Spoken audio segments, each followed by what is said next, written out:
Good evening. I'd like to bring the Plan Commission meeting to order. I show it is now 7:00 p.m. on Tuesday, September 26th, 2023. Thank you everyone for coming in this evening. Number one, call to order and roll call. If our city clerk could please do roll. Acting Mayor Diane Wolf, Here. Jared Holzer, Here. Jan Brock. Present. Leanne Stokes. Here. Tom Smith, Here. Bill Lethan, Here. Eric Archer excused. Thank you. And please also note on the city side in attendance, in addition is Rick Niemeyer, our city administrator, Jennifer Smith with planning, and Pete Fletty, our fire chief. I think that's everyone from the city side. Number two, consideration and action on minutes from the previous meeting. Please note meeting minutes that we will be approving tonight is from the July 2023 meeting because we did not have a August meeting. I'll make a motion that we approve the July 23rd meeting minutes. I second. Motion by Tom Smith, second by Alder Stokes to approve the July 2023 Plan Commission meeting minutes. Discussion. Hearing none. All those in favor of said motion say aye. Aye. Those opposed, motion carries unanimously. Number three, public input limited to 3 minutes per individual. If anyone is in attendance who would like to give public input at this time, they may do so. Bless you. You need to state your first and last name and your address. If, for example, you are here for public hearing number 4 on the agenda or number 5, you may speak under those items. If you think you will have lots to say, you could certainly start under public hearing if you so choose. I'll leave it up to you. But typically, if you're here for the public hearing, you will speak under the public hearing if you would like. So first call for public hearing or public input. Second call for public input. Third and final call. And Joanne, no one is online. Thank you. I will close the public input portion and move on to the printed agenda.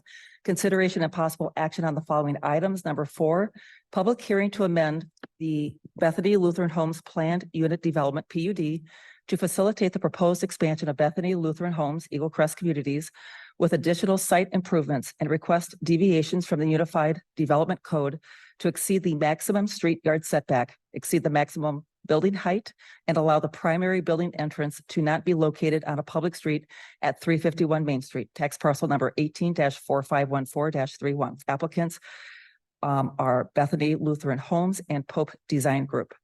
So I will open up the public hearing to begin with. If there is anyone who would like to speak in support of the amending the PUD, may come forth at this time. Please state your first and last name and your home address. Welcome. Todd Wilson, CEO, Bethany Lutheran Homes, 2575 South 7th Street, La Crosse, Wisconsin. Properties in La Crosse and at 351 Mason Street here in Alaska. Thank you, Madam Chair. We're here requesting an amendment to our planned unit development that originated, I think, back in 2004 when we originally built Eagle Crest North on Mason Street. And our plan, our intention is to add on to that existing development with 86 new independent living units for seniors. Plan to hopefully break ground next spring. I believe that the Uniform Construction Code has changed since our original development.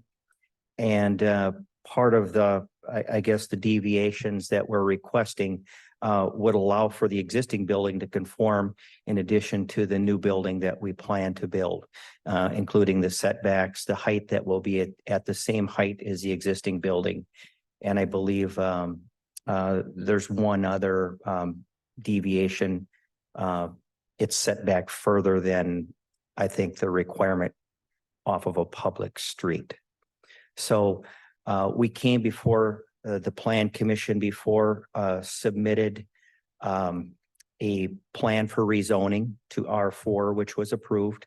We also then submitted approval for the certified survey map, which was then approved and recorded by the county, which we have all have gotten done. And now we have submitted the official plans for the project to the city. And they have reviewed the plans and set forth a to-do list, which has, I believe, conditions, I guess we would probably call that need to be met, including park fees and soil and erosion. We have done the tree testing survey, or the tree survey that was required. We're going to be doing soil testing in the next couple of weeks. So I don't see anything that has been requested that we can't conform with, including looping the water main as requested down to First Free Church and then down to the Abbey Road apartments. So I have with me tonight representatives from Polk Architects and ISG, our civil engineer. And they could probably answer some more detailed questions if you have any. But with that, thank you very much for your consideration. Thank you. Anyone else who would like to give, who would like to speak in support of the proposal this evening for item number 4 for the PUD? Second call for anyone who would like to speak in support. Third and final call.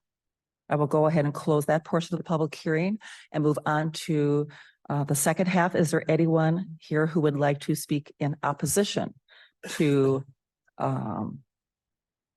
the PUD proposed expansion of Bethany Lutheran Homes? First call for anyone who would like to speak in opposition. Second call for anyone who would like to speak in opposition. Third and final call for anyone who would like to speak in opposition. Seeing and hearing none, I will go ahead and close out the public hearing and move on to staff report. Jared? Thank you, Madam Chair. Little background on this development as outlined in our staff report tonight in your packet. This PUD amendment request is to allow for 3 deviations from the Unified Development Code District to facilitate the proposed expansion of Bethany Lutheran Homes, which is the Eagle Crest communities, with additional site improvements. In particular, the owner requests to exceed the maximum street yard setback, exceed the maximum building height, and allow the primary building entrance to not be located on a public street. If you go to page 2 within your packet tonight, outlining items, we'll go through those 3 items. Number 4 is the yard setback. The existing facility was not constructed within the allowed street yard setback of 25 to 40 feet. Rather, the facility is at a setback of 50 feet from the current right-of-way of Mason Street. The first request is to allow the existing building to retain its current footprint as a proposed expansion to be located on the rear of the building. Approving the setback will bring the entire facility, existing and proposed, into conformance with the UDC code. Item 5 is the building height. The maximum height allowed for a structure in the R4 district is 60 feet. The existing structure is 67 feet in height, which exceeds the maximum by 7 feet. This was approved by the city previously. The applicant proposed to maintain a consistent roof line with the building addition. However, due to the increased slope of the property on the northern side of the property height of the addition will be less than the 60 feet. City staff are in support of both item 4 and 5. Under item 8, architecture, the expansion is required to adhere to the R3, R4 district specific standards. The third request is allow the primary building entrance not to be located on the public street. When the building was originally constructed, this requirement did not exist, and the primary building entrance was constructed on the east side of the facility. City staff are also in support of this request for number 8 under architecture. With that, I do have a couple of items under the conditions, but I'll wait until we get under discussion. Thank you, Jared. And thank you for filling in for Katie this evening. Chair will entertain a motion so we can get discussion on the floor. I'll make a motion to approve the item. How much do I need to say here? I make a motion to approve the Bethany Lutheran Homes Planned Unit Development Proposal Expansion as listed in item 4. I'll second. So motion by Bill Lethan, second by Tom Smith. I have to say with the conditions. I was just going to ask, and can I assume that the motion maker and the seconder with the 15 conditions as listed? Correct, Bill? Correct. Okay, so motion by Bill Lethan, second by Tom Smith to approve item 4 per, item 4 per the printed agenda. Discussion. Jared? In your conditions tonight, under condition number 2, there was a typographical error. Park fee in the amount of $922.21 per dwelling unit, 921.22 times 86 units, not 68 units, would equal $79,310.06. So just to note that that will be updated in the conditions. The second item, staff is requesting, and I'll actually make in the form of a motion, that item number 6 under the conditions, owner developer shall have a new or amended pilot agreement on file to say prior to issuance of an occupancy permit. So I am requesting that we add new or amended onto that condition. And that's in the form of a motion. Did everyone see where he is referring to? It's on our page 5, item 6, about a third of the way down, item number 6. I will second that for discussion.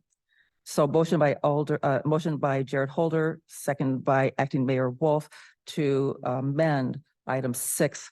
Right now it reads owner developer shall have an amended pilot agreement, and the motion or the amended motion is owner developer shall have a new or amended. Correct.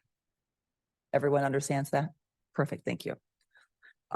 Discussion on that amendment. Hearing none, all those in favor of said motion say aye. Aye. Aye. Those opposed, motion carries unanimously. So let's go back to the original amended motion for approval.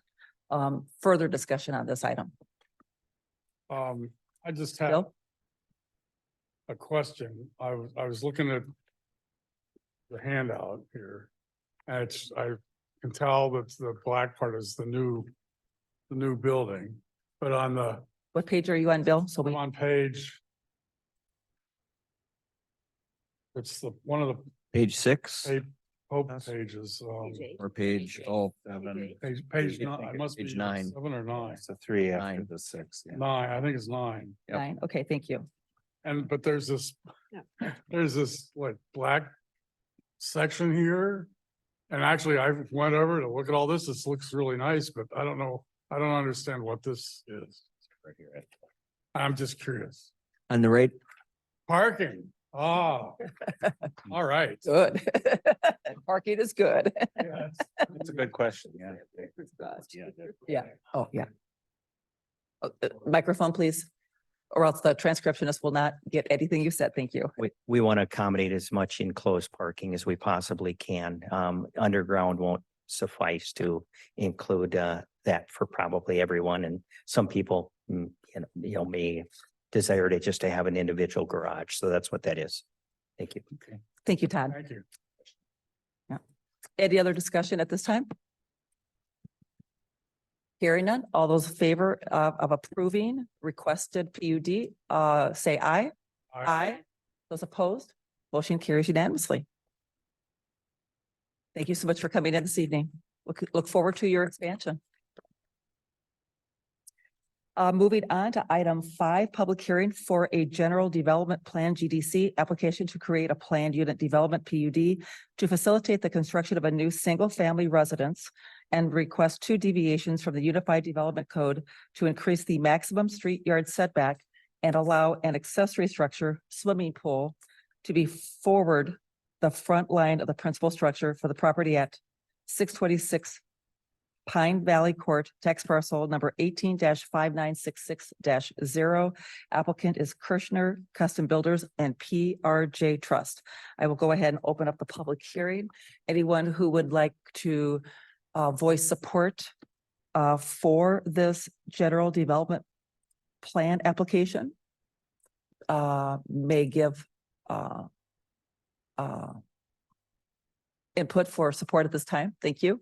Please state your first and last name and your home address.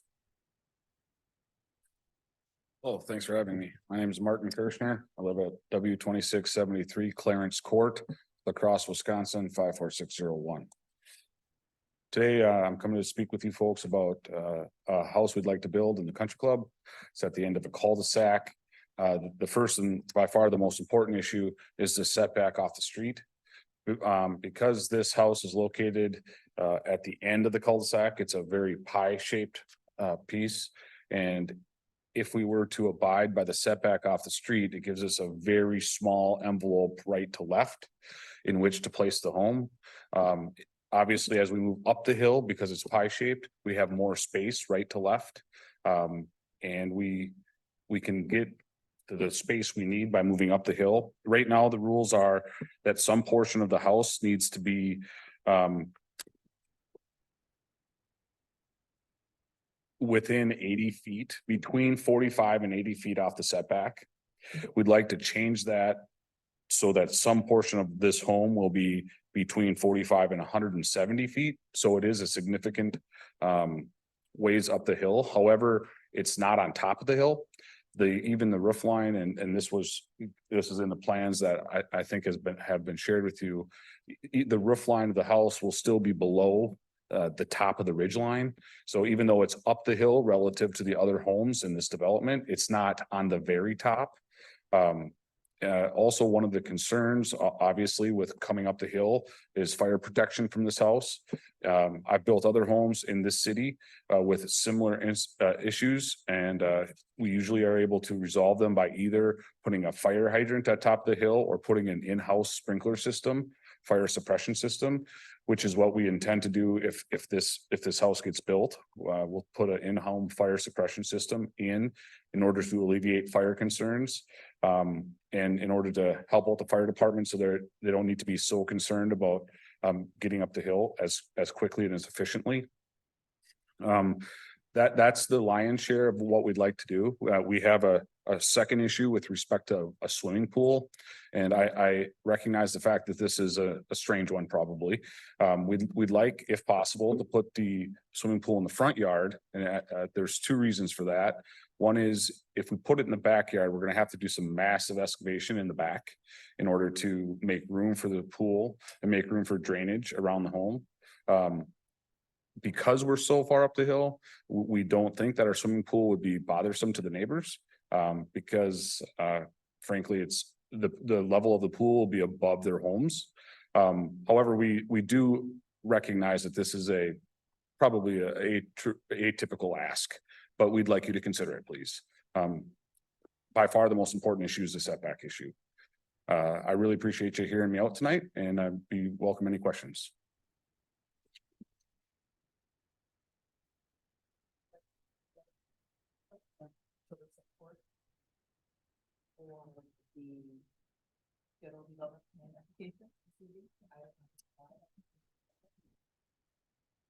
First call.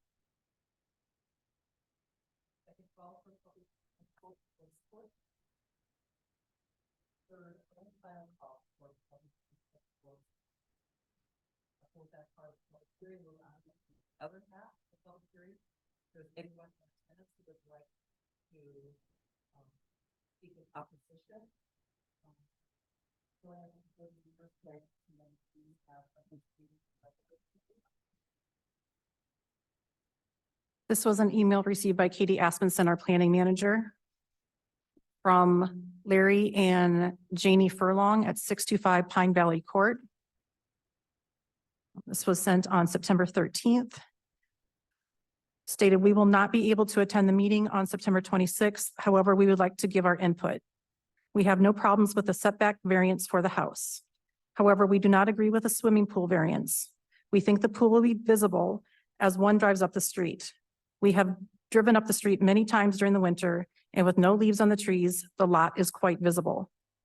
The noise factor could be a problem, maybe not with the present owner, but in the future. All we need is a family with 3 teenage kids, and the noise could be a problem late into the night for the entire neighborhood. Codes are in place for a good reason, and we would ask that you do not give a variance for the pool. We have discussed this with other neighbors, and they are in agreement.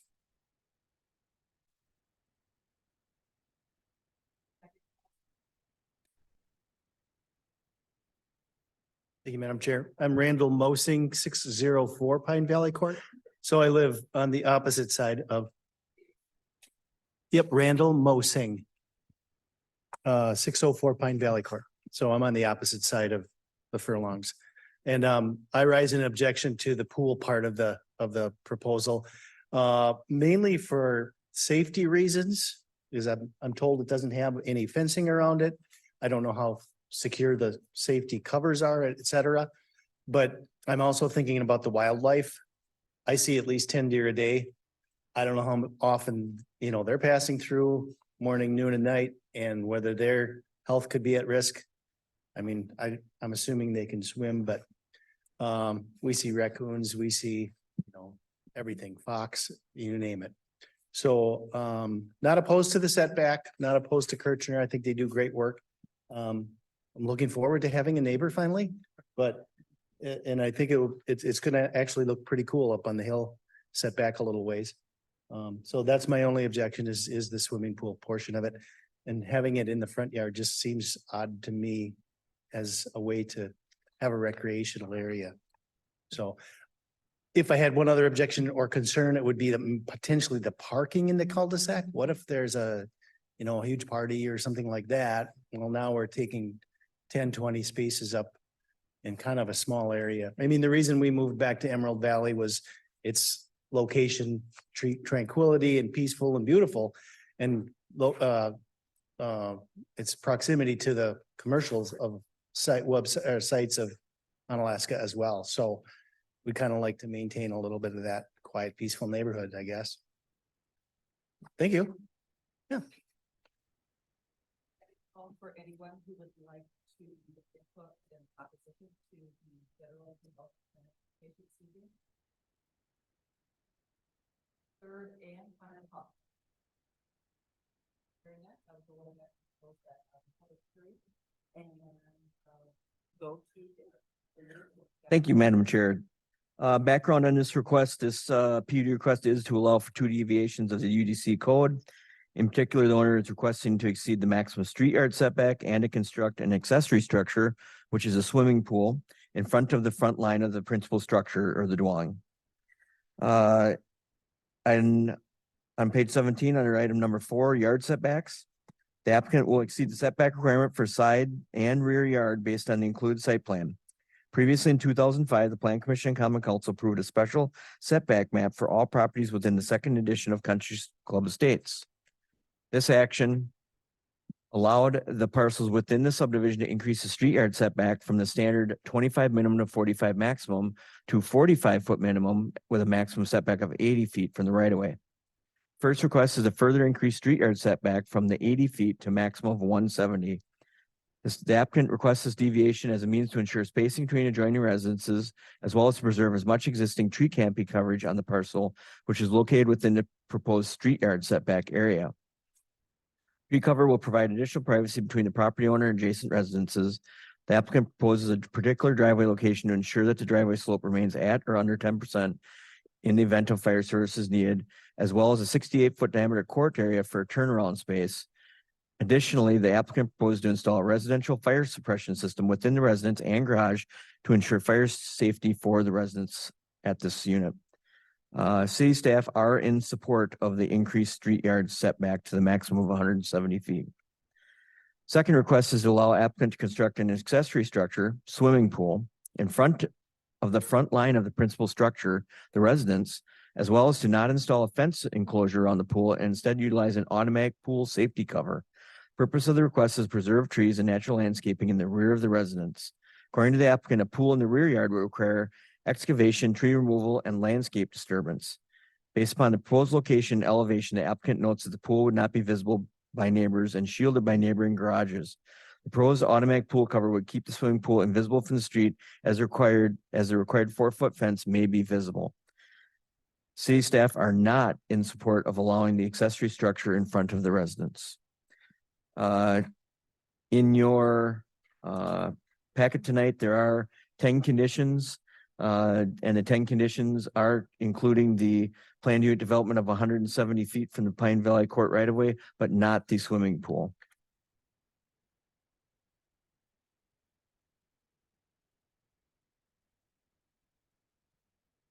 Your Honor, I believe this would be handled under agenda item number 6, that we could actually make the motion and determination.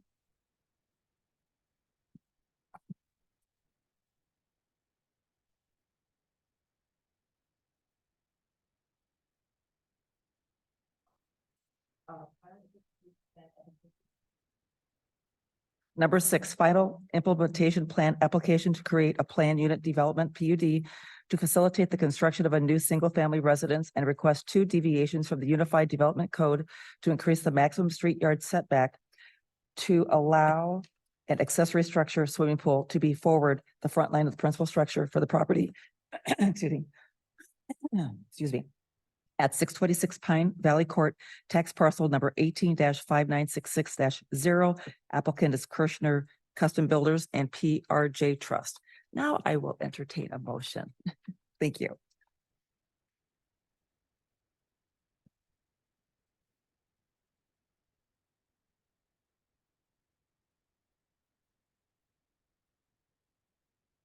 I'll make a motion that we approve let's see how we say the plan development, facilitate the construction of a new single-family dwelling with the deviations of the uniform code to exceed the yard setback and to decline as the staff required and not to have the pool as stated in the staff requirements with the 10 points noted in the agenda. Number 6 has 9 conditions. Sorry. 9 conditions? Yeah, there's 9 on number 6. Yeah. Okay, 9. Okay, sorry. Is there a second? I second it. Motion by Tom Smith, second by Alder Leanne Stokes to approve item agenda 6 with the 9 conditions as per the packet. Discussion. I want to be sure that Bill? Tom's comment was that he's approving the setback, but supporting what Jared is saying about not allowing. Yep.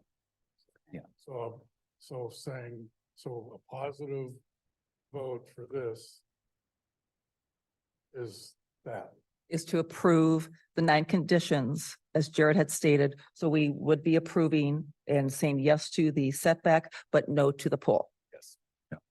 Correct. And there's a condition number 9 that allows for the setback, but there's no condition allowing for the pool. Right. Yeah. I think we all agree that. Any other discussion or questions at this time? I do have one question. Sure, Tom? From really for our chief, just from a fire perspective, do you have any concerns, Pete, on up there with the house on the hill? I know we have a lot of them out there on the hill, but from a fire protection thing, and he had mentioned about any fire protection issues up there with that area or. Yeah, and I appreciate the installation of the fire sprinkler.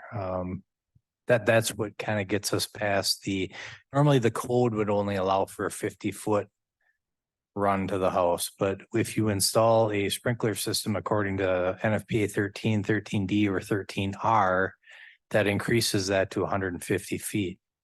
Now, that being said, this is being set back 170 feet, but with the roadway and the turnaround at the end of the driveway, we can now exceed that 150 feet and go to 170 because it does allow us.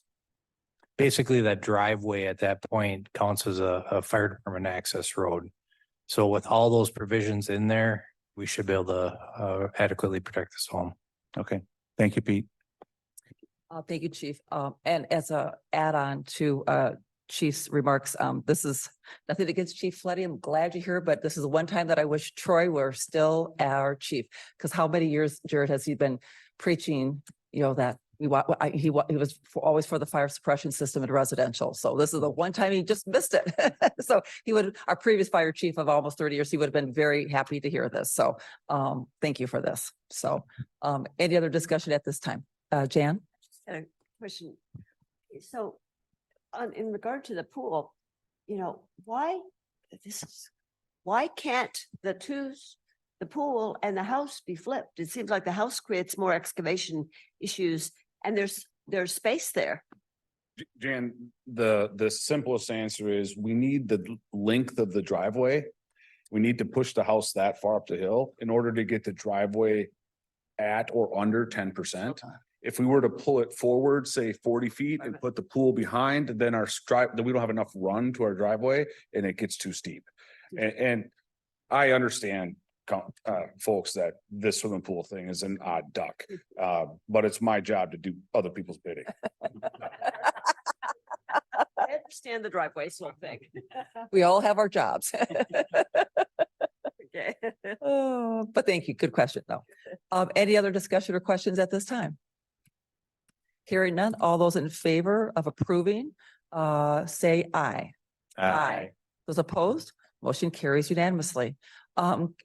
Jared or Rick or Joanne, I'm assuming that this now then goes on to council for a vote. Yeah, it will. It'll be Yeah. on non-consent most likely. Yeah, probably go on non-consent. I guess I don't know. Yeah. Katie will be back before we have to make the determination where we'll go on the agenda unless you're requesting something So I specific. just wanted to make sure, because I know there's whatever rule, I never remember due to act, was it 65, that some things stay a plan and they don't go to council. That's why I just ask sometimes, because I just want to make sure that if we're still going to council, so one more meeting. So I think we're good, right? I'll make a motion to adjourn. A second. Motion by Jared Holder, second by Tom Smith to adjourn at 7:32 PM. No discussion. All those in favor of said motion say aye. Those opposed, motion carries unanimously. Thank you, everyone, for coming out this evening.